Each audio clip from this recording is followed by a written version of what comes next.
خف يمين بخيال كرهك لا يكاد يبين تجفى وتعبد والضخائن تغتلي والدهر يقسو تارة ويلين وتظل أنت كما عهدتك نغمة للآن لم يرقى لها تلحين لك بالنفوس إمامة فيهون لو عصفت بك الشورى أو التعيين لك بالنفوس إمامة فيهون لو عصفت بك الشورى أو التعيين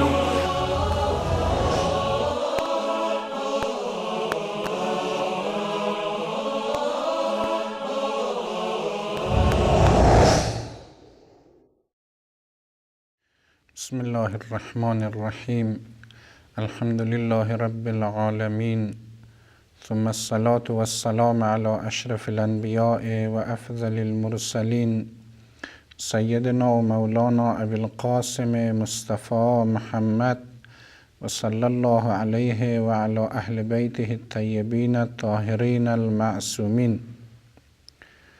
در درس قبلی نظریه نسب امام علیه السلام و امامت امام امیر المؤمنین در پرتو روایات رسول خدا صلی الله علیه و آله و سلم بررسی گردید و با استفاده از حدیث بدء الدعوه و حدیث معروف غدیر خم این نکته به اثبات رسید که رسول خدا صلی الله علیه و آله و سلم امیر المؤمنین علی علیه السلام را به عنوان امام بعد از خود معرفی و نسب فرموده است.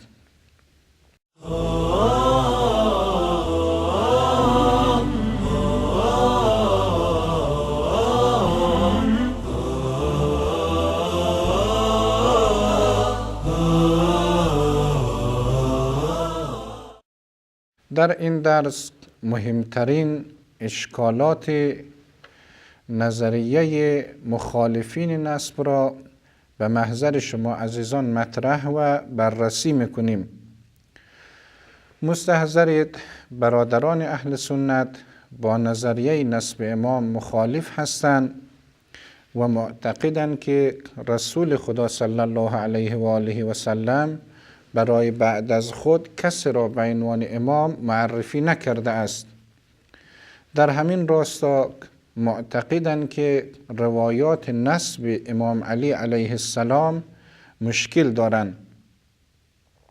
اکنون سوال این است که عموماً متکلمین و علمای اهل سنت چه برخورد و چه واکنش در مقابل ادله نسب دارند؟ در پاسخ عرض می شود که مهمترین اشکالات علمای اهل سنت، اولین اشکالی که اینجا مطرح کرده اند نوع رفتار صحابه رسول خدا صلی الله علیه و آله و سلم در مورد جانشین اون بزرگوار هست. وقتی کتاب مثل شرح المقاصد و بسیار دیگر از کتابهای اهل سنت را ببینیم، این نکته را بسیار برجسته میکنن که بر اساس نظریه نسب و اعتقاد شیعه باید بسیاری از صحابه را از رده عدالت و از رده ایمان واقعی خارج بکنیم. به عبارت دیگر اگر نظریه نسب را بپذیریم دو تا طالع فاسد و دو تا مشکل اساسی داریم. اولین مشکل این هست که باید معتقد شویم بسیاری از صحابه افراد سست ایمان و بیش از آن که مطیع خدا و رسول باشند مطیع نفس خود و مطیع امیال خود بودند. این یک نکته هست. دومین نکته ای که مطرح میکنن این هست که بر اساس نظریه نسب باید معتقد بشویم که جمع از صحابه منافق بودند و دنبال فرصت بودند و دنبال ضربه زدن به اسلام بودند. بعد از فوت رسول خدا تا هنوز جسد اون بزرگوار دفن نشده است، عده‌ای به معنای واقعی کودتا کردند. بالاخره برخلاف فرمان اون بزرگوار وصی و جانشین واقعی او را کنار گذاشتند و مقام زعامت و امامت را به کسی دیگر سپردن.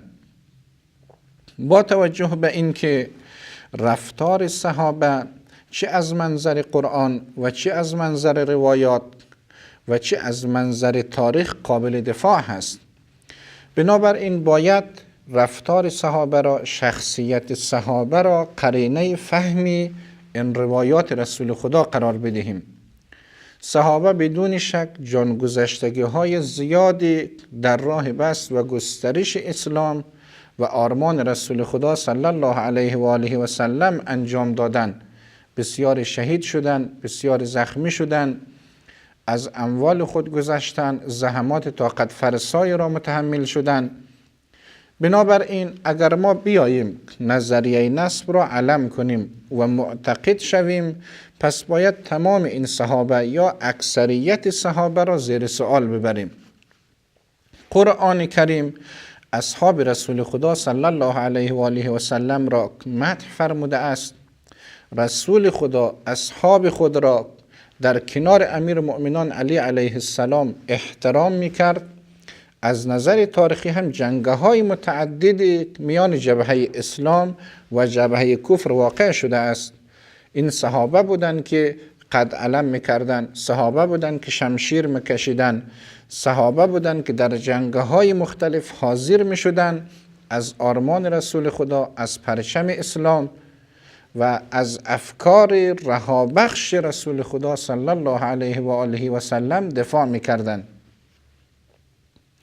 بر اساس این اشکال خواستند که تمام روایات نسب امام علی علیه السلام را توجیه بکنند و نادیده بگیرند. این اشکال را قطعا میتوان بیشتر از این برجسته کرد اگر نمونه های تاریخی را ذکر بکنیم، ولی لب اشکال علمای اهل سنت، اولین اشکالشون همین مهم هست که اگر نسب واقعا تمام بود با توجه به حضور اصحاب در تمام این سخنرانی ها، با توجه به سابقه فداکاری و جهادی اصحاب و با توجه به ایمان اصحاب به اقوال رسول خدا، چطور امکان دارد به مجرد فوت رسول خدا سفارش قطعی رسول خدا و نسب رسول خدا نادیده گرفته شود؟ پاسخ این اشکال نیازمند مقدار تأمل و درنگ هست. اولا باید ببینیم که آیا واقعا قرآن کریم تمام اصحاب را ستایش کرده است یا نه منطق قرآن در رابطه با اصحاب جور دیگر است. وقتی قرآن کریم را نگاه جامع بکنیم میبینیم که از منظر قرآن کریم اصحاب رسول خدا حداقل 3 طایفه بودند. طایفه اول یا گروه اول همون افراد مخلص، راسخ الایمان، فداکار و مسلمان واقعی بودند. در قرآن کریم سوره مبارکه احزاب آیه 23 در مقام ستایش و مدح قرآن می‌فرماید من المؤمنین رجال صدقوا ما عاهدوا الله علیه فمنهم من قضى نحبه و منهم من ينتظر و ما بدلوا تبدیلا. برترین ستایش و بهترین توصیف را از جمع از مؤمنان، از پاره مؤمنان این آیه شریفه انجام داده است که این مؤمنان همون اصحاب رسول خدا صلی الله علیه و آله و سلم می باشند. البته از این دست آیات دیگری هم داریم. اما وقتی قرآن کریم را دقت بکنیم میبینیم در برخی آیات دیگر از بعض اصحاب گله شده است، شکوه شده است. البته زبانهای شکوه و گله یکسان نیست، مراتب مختلف دارد، ولی در مجموع نسبت به بعض اصحاب، نسبت به باورشون، نسبت به استقامت و رفتارشون گله ها و شکوه های در قرآن کریم مشاهده می شود. افراد ضعیف الایمانی که در مقام امتحان شکست می خوردن، از جنگ ها فرار می کردن، به خاطر کسب سود و تجارت مادی احیانا حتی صف نماز جماعت را ترک می کردن. در سوره مبارکه توبه آیه 38 آیه شریفه یا ایها الذین آمنوا ما لکم اذا قیل لکم انفروا فی سبیل الله ثاقلتم الی الارض، که در مقام مذمت هست چرا وقت شما را فراخوان جهاد داده می شود؟ چرا وقت رسول خدا صدا می دهد که به سمت میدان جهاد در حرکت باشید برای شما سنگین هست، اقدام نمی کنید؟ خب مخاطب این آیه شریفه اصحاب رسول خدا هستند. در سوره مبارکه جمعه آیه 11 اونجا به صراحت دارن که جمع از اصحاب به خاطر کسب سود، به خاطر کسب منفعت دنیوی رسول خدا را در نماز تنها گذاشتن. پس در میان اصحاب افراد ضعیف الایمان، افراد ترسو، افرادی که حداقل در مواقع امتحانات سخت شکست می‌خوردن بودن. بنابراین نمیتوان تمام اصحاب را رتبه مساوی و از عمل کرد، ایمان، ثبات و استقامت همگی به صورت یکسان دفاع کرد. سومین دسته اصحاب رسول خدا کسانی بودند که منافق بودند. منافقین اونهایی که در ظاهر تسلیم شده بودند، در ظاهر اظهار اسلام میکردند، در مجامع و مشاهد اسلامی حاضر می شدن، مسجد می آمدن، ولی در باطن قلبشون به رسالت رسول خدا صلی الله علیه و آله و سلم مؤمن نبودن. اینها گروه بسیار پرقدرت بودن، جمع بودن که هر از چندگاه رسول خدا را اذیت می کرد. در قرآن کریم سوره به نام منافقون داریم که تمام این سوره اختصاصی به منافقین دارد. تقریبا در گوشه گوشه قرآن کریم، در آیات مختلف قرآن کریم مذمت فراوانی از شخصیت منافقین، سیاست اونها، کارکرد اونها، نقش تخریبی منافقین در وضعیت اون روز مسلمین در قرآن کریم به چشم میخورد. به عنوان نمونه در سوره مبارکه توبه آیه 101 قرآن کریم میفرماید و ممن حولکم من الاعراب منافقون و من اهل المدینه مردوا علی النفاق. در میان بادیه نشینان کسانی منافق هستند، همچنانی که جمع از اصحاب که مقیم مدینه هستند هم منافق هستند. در هر صورت هر فرد بصیر و با اطلاعی که با قرآن، با روایات، با تاریخ اسلام تا حدود آشنا باشد، در این جهت شک نمی کند که در زمره مسلمین و در میان اصحاب با وفای رسول خدا جمع منافق بودند. با سوره مبارکه منافقون آیه 1 اذا جاءك المنافقون قالوا نشهد انك لرسول الله والله يعلم انك لرسوله والله يشهد ان المنافقین لکاذبون. بنابراین مسئله نفاق و منافق یک پدیده قطعی و واقعی و از مسلمات تاریخ صدر اسلام هست. در حد این مسئله مطرح شده است که حتی در زبان روایات رسول خدا نشانه های برای منافقین معرفی شده است. در یک روایتی که باز این روایت در سنن ترمذی نقل شده است، باب مناقب علی بن ابی طالب، حدیث 3717، مطابق نقل کتاب امامت در بینش اسلامی مال جناب آقای ربانی گلپایگانی صفحه 365، این روایت را از سنن ترمذی نقل میکند که ابو سعید خدری از اصحاب رسول خدا صلی الله علیه و آله و سلم نقل میفرماید که در زمان رسول خدا ما منافقین را با بغض علی ابن ابی طالب میشناختیم. هر کی نسبت به علی کینه داشت، علی را تحمل نمی کرد، از نظر ما منافق بود. اونجا ایشون روایات متعدد را نقل میکند. اصلا ما روایاتی هم در منابع ما و هم در منابع برادران اهل سنت داریم که محبت علی ابن ابی طالب نشانه ایمان هست، بغض و کینه نسبت به امیرالمؤمنین نشانه نفاق هست. آشکار هست، هر تحلیلگر منصف میداند که این پدیده مثل روز برای همگان مطرح بوده است، یک مسئله محل ابتلا بوده است که از زبان رسول خدا نشانه های منافقین مطرح می شد. جمع از اصحاب در این عرصه پرسش می کردن. در هر صورت بنابراین وقت قرآن کریم را ببینیم، پس می بینیم که اصحاب رسول خدا حداقل 3 گروه هستند: جمع اهل ایمان وفادار و باثبات، جمع افراد ضعیف الایمان، و طایفه سوم هم کسانی بودند که به عنوان منافق شناخته شده بودند. یک نکته احیانا بعضی علمای اهل سنت مطرح می‌فرمایند که منافقین از اصحاب رسول خدا نیستند. این که ما میگوییم اصحاب همگی خوب بودن، منافقین تخصصاً از اصحاب رسول خدا خارج هستند.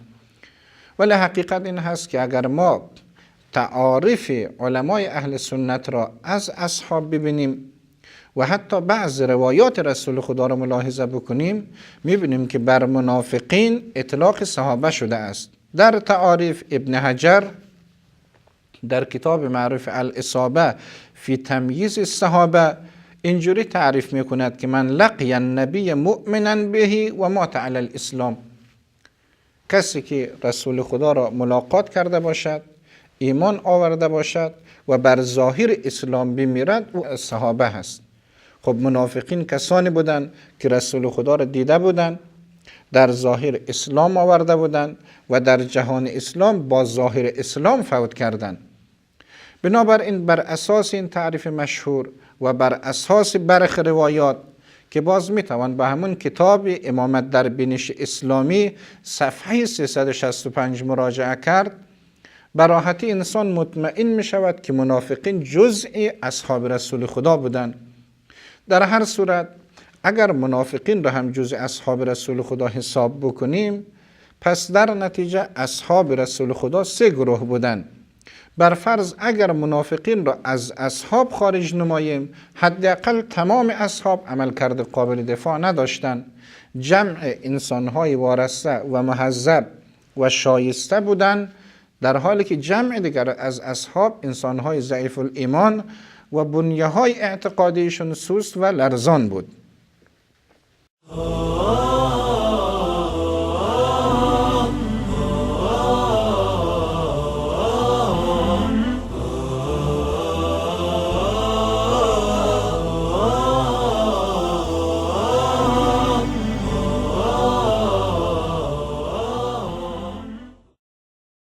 وقتی روایات را ببینیم، اقوال رسول خدا صلی الله علیه و آله و سلم را ببینیم، در این جهت منکر نمیتوان شد که رسول خدا بسیار از اصحاب را مدح کرده است. اینکه جمع از اصحاب برای رسول خدا عزیز بود، اون حضرت اونها را احترام میکرد، تکریم میکرد، هم مقتضای رهبری اون بزرگوار، هم مقتضای رحمتش و هم مقتضای خلق عظیمش بود و حقیقتا هم اینجوری بود. ولی بحث ما در بعد دیگر هست که روایات رسول خدا اثبات کننده این نکته هست که شخص رسول خدا حداقل از جمع از اصحاب ناراضی بودند، پیشبینی هایی داشتند، شکوه هایی داشتند. در همون کتاب امامت در بینش اسلامی صفحه 366 به بعد از کتاب معروف صحیح بخاری چندین تا روایت را نقل می کند که رسول خدا برای بعد از خود هشدار می دهد، نگرانی دارد و اینکه اصحاب من در روز قیامت نسبت به سرنوشت بعض شما، من رسول خدا کاملا نگرانی دارم. بنابراین در کنار مدح رسول خدا، در کنار تعریفات اون بزرگوار، روایت مذمت را هم باید در کنار اون قرار داد. همچنانی که قرآن کریم نه نسبت به همگی مطلقا خوب دارد و نه همگی را بد دارد، دقیقاً روایات هم همین جوری هست. بعضی اصحاب را تعریف کرده است و از بعضی دیگر شکوه و گله دارد. اگر نگاهی به تاریخ اسلام بکنیم که تاریخ خودش صحنه‌های بروز عملی باورهای صحابه بودند، بالاخره مرحله عمل نمایانگر بسیار از واقعیات و روحیات افراد هست. تاریخ اسلام را که ببینیم و خوشبختانه بسیار از حوادث تاریخی اسلام محفوظ مانده است و برای ما و شما نقل شده است. یکی مسئله فرار از جنگ هست. در جنگ احد به تصریح قرآن کریم فرار از جنگ واقع شد، با اینکه جزء محرمات بود. بالاخره در جنگ احد تعداد مسلمانان کم بودند، اول اسلام بود، تقریبا اول هجرت بود. ولی جنگ حنین که در سال 8 هجرت واقع می شود، مسلمانان عده قابل قبول داشتند، جنگ‌های قدیمی رو دیده بودند، سابقه‌ای در جنگ داشتند. بازم می بینیم چنان شکست تاریخی را متحمل شدند و چنان از لشکر دشمن فرار کردند که جز 10 نفر باقی نماندند و در میان این 10 نفر در رأس اونها امیرالمؤمنین علی ابن ابی طالب علیه السلام هست که پیشاپیش همچنان از سنگر اسلام دفاع میکرد. در تاریخ یعقوبی جلد 1 صفحه 381 بازم آقای علی ربانی گلپایگانی این قضیه را در همون کتاب خود نقل کرده است. در هر صورت پس فرار از جنگ جزء مسلمات تاریخ اسلام هست. دومین نکته مسئله صلح حدیبیه هست. در صلح حدیبیه رسول خدا صلی الله علیه و آله و سلم یک سلسله تصمیمات میگیرد. این تصمیمات محل اعتراض اصحاب واقع شد و حتی وقت رسول خدا دستور قربانی کردن و حلق کردن را میدهد، بسیار از اصحاب بر اساس شهادت تاریخ مخالفت میکنند. یعنی رسول خدا و دستور رسول خدا را در حضور اون بزرگوار نادیده میگیرند. سومین موردی که باز در جهان اسلام و در تاریخ اسلام مشاهده می شود بیماری فوت رسول خدا هست که باز این جریان در بسیار از منابع تاریخی از جمله صحیح بخاری نقل شده است که رسول خدا صلی الله علیه و آله و سلم دستور می دهد که برای من قلم و کاغذ بیاورید تا چیز بنویسم، نسخه بنویسم، نکته را متذکر بشوم تا بعد از من گمراه نشوید. اینجا صریحاً جمع از اصحاب مقاومت میکنن، فرمان رسول خدا را نادیده میگیرن و حتی چیزی نامناسبی به رسول خدا صلی الله علیه و آله و سلم نسبت میدهند. چهارمین موردی که باز در تاریخ اسلام میبینیم مسئله تجهیز سپاه اسامه هست که رسول خدا با اون همه تأکیدی که داشت حتی بر طبق بعض نقله ها لعنت کرد کسانی را که از این لشکر و جیش مخالفت بکند. با همه اینها میبینیم که متاسفانه جمعی از اصحاب مخالفت کردند، در لشکر اسامه حاضر نشدند و با دستور صریح رسول خدا مخالفت کردند. بنابراین از منظر تاریخ اگر نگاه بکنیم بازم نمیتوان به صورت کلی نگاه حمایتی نسبت به رفتار صحابه داشت. بدون شک زحمات صحابه بزرگوار قابل ستایش هست. اونها بودن که درخت اسلام را آبیاری کردن، کاشتن، خون اونها بود، به برکت زحمات اونها بود که امروزه ما و شما معارف اسلام را در دسترس داریم. اجر اونها محفوظ هست. ولی مهم این هست که در میان اصحاب کسانی بودند که در خط مستقیم نبودند، حداقل معرفت نسبت به رسول خدا صلی الله علیه و آله و سلم نداشتند.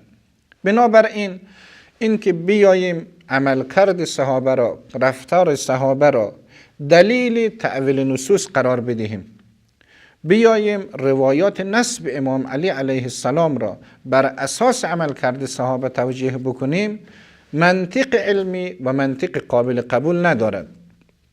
خصوصا اگر 2 نکته دیگر هم در نظر بگیریم. یکی بررسی شرایط خلیفه شدن خلیفه اول هست.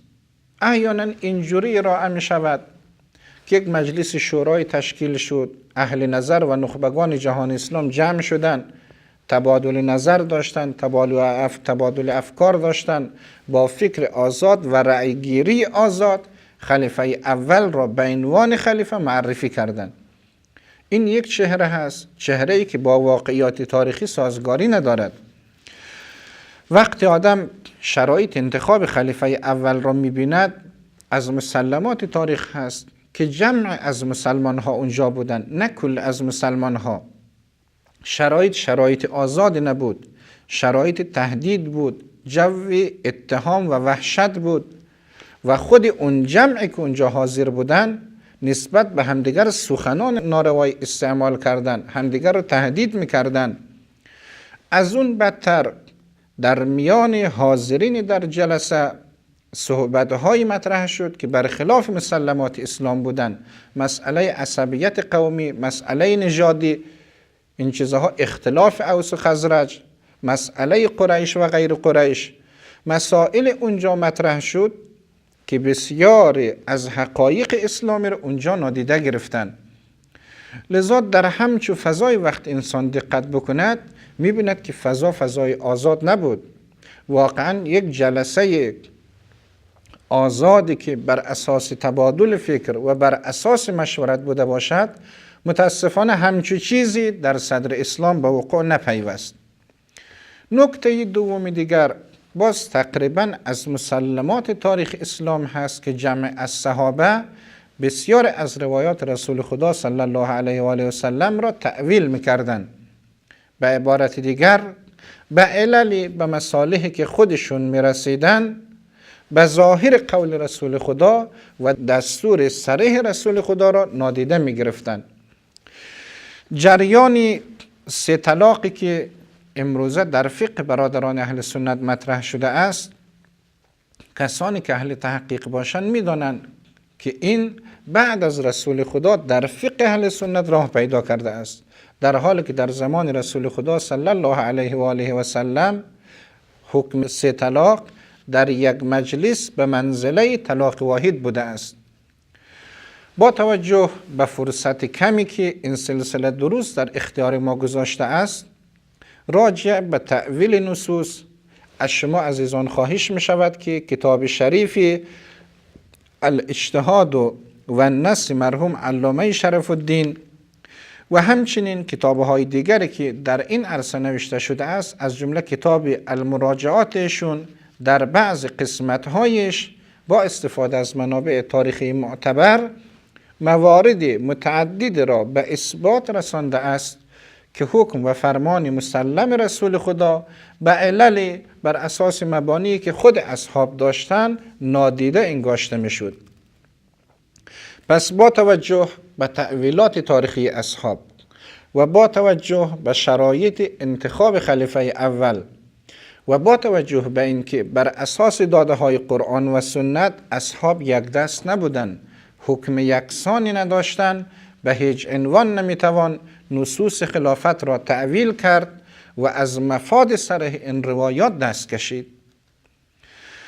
از همینجا هست که یک نکته علمی دیگر برای عزیزان روشن می شود و اون مکانیسم ارزشگذاری اصحاب رسول خدا صلی الله علیه و آله و سلم بر اساس منطق تشیع هست. شیعه هیچ گونه فرق میان اصحاب و غیر اصحاب نمیگذارد. ایمان و عمل صالح 2 فرمول است، 2 قاعده است که ارزش گذاری نسبت به همه میکند، حتی صحابه رسول خدا صلی الله علیه و آله و سلم. احیانا تهمت‌ها یا افتراهایی می شود که شیعیان همه صحابه را تکفیر میکنند، یا اینکه نسبت به همه اصحاب به احترامی میکنند. این خودش یا به انصافی علمی هست، یا اینکه خدای نکرده طرف احیانا غرض‌آلود بحث میکند. واقعیت این هست که شیعیان نسبت به اصحاب احترام میگذارند. اصل اولی احترام اصحاب رسول خدا هست. اونهایی که اهل ایمان و عمل صالح بودن در جهان شیعه ارزش بسیار بالایی دارند. مگر ابوذر جز اصحاب نیست؟ مگر امام علی علیه السلام جز اصحاب نیست؟ مگر مقداد و سلمان و بسیار کسان دیگر از اصحاب جز اصحاب نیستند؟ همگی جز اصحاب هستند و همگی بر اساس مبانی فکری شیعه محترم هستند و همگی را هم تقدیس میکنند.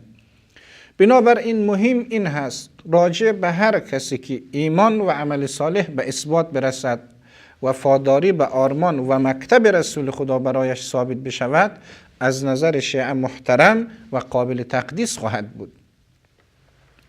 این در رابطه با اولین اشکالی بود که محضر شما عزیزان مطرح کردم و مهمترین اشکال هم هست که علمای اهل سنت همیشه مطرح کرده اند و میکنن و امروزه هم تکرار میکنن.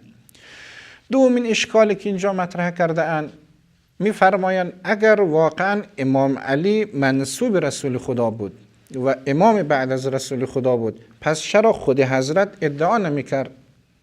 این شیعیان هستند که این مسائل را امروزه مطرح کردند. خود امام علی علیه السلام هیچ وقت ادعای خلافت و امامت منصوص را از رسول خدا نداشته است، پس نمیتوان این ادعا را از شیعیان پذیرفت. حقیقت این هست که خود این مسئله هم نیازمند بررسی هست. شواهد قطعی داریم که امام علی علیه السلام هم ادعا داشت و هم بسیار از روایات نص امامت را بر اساس اینها استدلال میکرد و در موارد مکرر از حق خود نسبت به امامت سخن گفته است. چند تا نمونه را با استفاده از کتاب فرحاب العقیده آیت الله العظمای حکیم جلد 2 صفحه 126 به بعد من محضر شما عزیزان نقل میکنم. بعد از اینکه واقعه طلحه و زبیر پیش می آید، جنگ جمل، اون بزرگوار به مناسبت میفرماید فوالله ما زلت مدفوعا عن حقی مستأثرا علی منذ قبض الله نبیه صلی الله علیه و آله حتی یوم الناس هذا. امام علی به صراحت میفرماید که قسم به خدا همیشه من از حقم دور بوده ام، دیگران حق من را از من ربوده اند. از زمانی که رسول خدا صلی الله علیه و آله و سلم فوت کرده است تا به امروز، یعنی تا زمان خلافت خودش، من از حق خودم کنار بوده ام. اگر امام علی معتقد به نسب نباشد، مبنای انتخاب را داشته باشد، این حرف چی مبنایی میتواند داشته باشد؟ بالاخره 1-2 ماه بیشتر نشده است که مسلمانان نشستن امام علی رو به عنوان خلیفه تعیین کردن. این که حضرت میفرماید از زمان فوت رسول خدا تا به امروز حق من را غصب کرده اند و من از حقم دور بوده ام، مفادی جز نظریه نسب که همان عقیده شیعه هست ندارد. این جمله امام علی علیه السلام در نهج البلاغه جلد 1 صفحه 42 نقل شده است.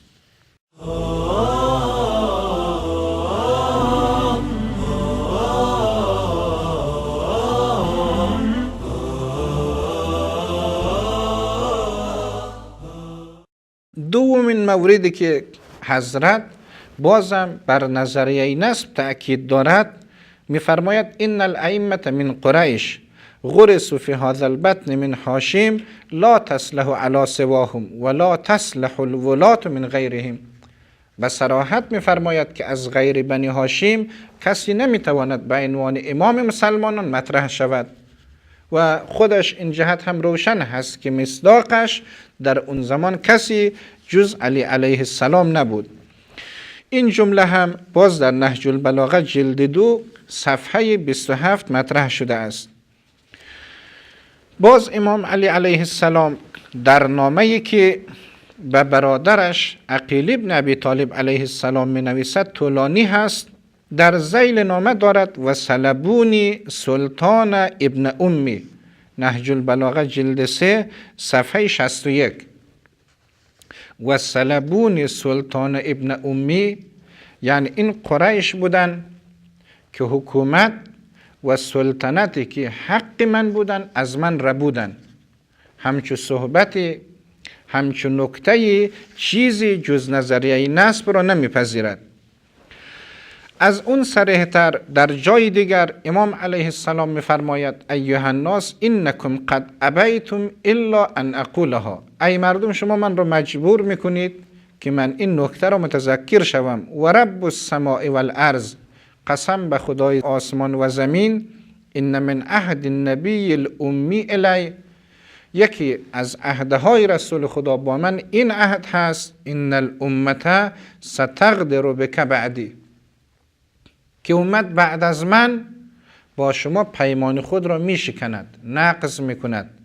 امامتی که حق مسلم شماست توسط مردم نادیده گرفته می شود.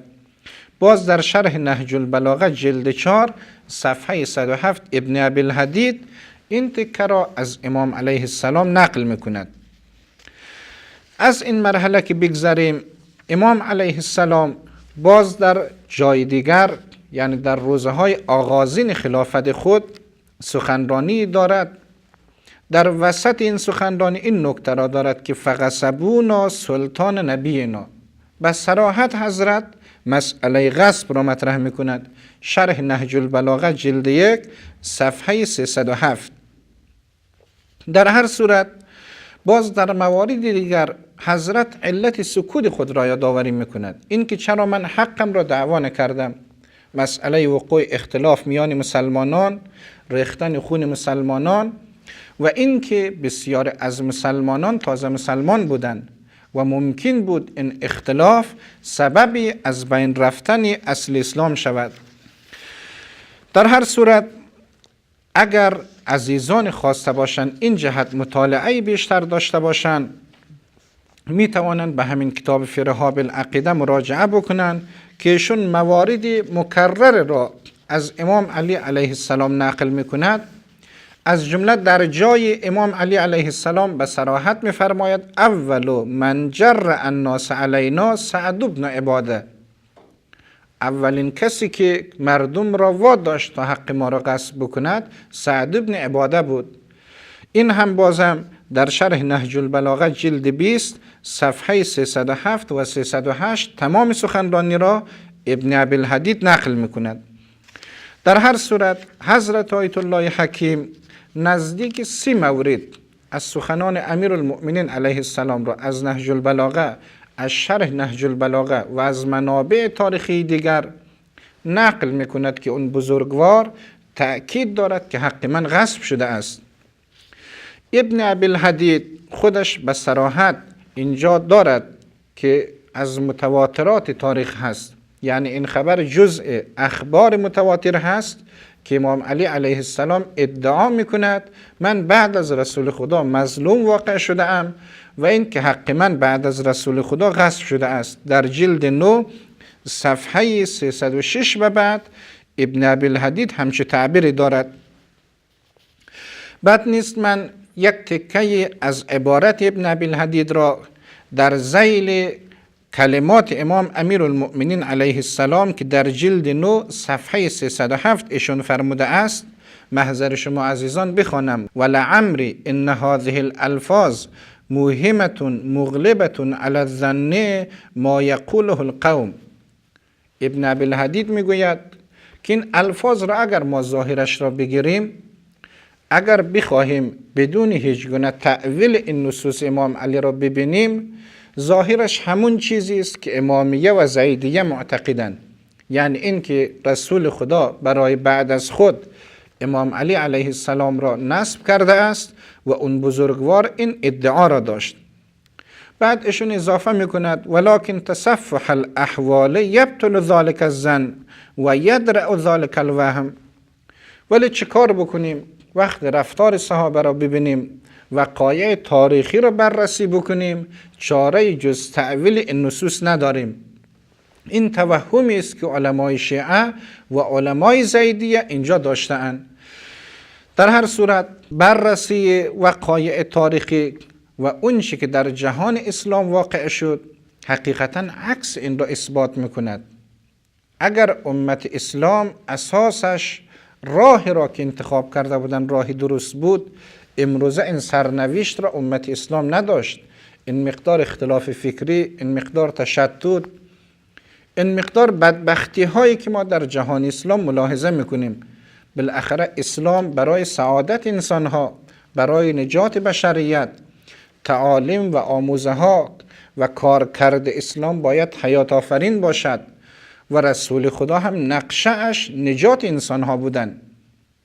اگر واقعا مسلمانان راه را رفتند که مورد نظر رسول خدا صلی الله علیه و آله و سلم بوده است، پس چرا این همه بدبختی و مشکلاتی که امروزه به عینه ما و شما مشاهده میکنیم؟ امیدوارم که اشکال دوم برادران اهل سنت، یعنی این که امام علی علیه السلام خودش ادعای خلافت منصوص را نداشت، با توجه به مجموعه این شواهد برای عزیزان حل شده باشد. البته ممکن است در این عرصه سوالات دیگری هم مطرح باشد که این سلسله دروس بیشتر از این را اجازه نمی دهد. و باور ما نصوص خلافت و امامت رسول خدا صلی الله علیه و آله و سلم کاملا آشکار و روشن هست با تأویل، با استبعاد، با نوع شبهه به هیچ عنوان نمیتوان مفاد این نصوص را نادیده گرفت. این شما هستید و این هم تحقیق بیشتر در منابع تاریخی و روایی. و السلام علیکم و رحمت الله و برکاته.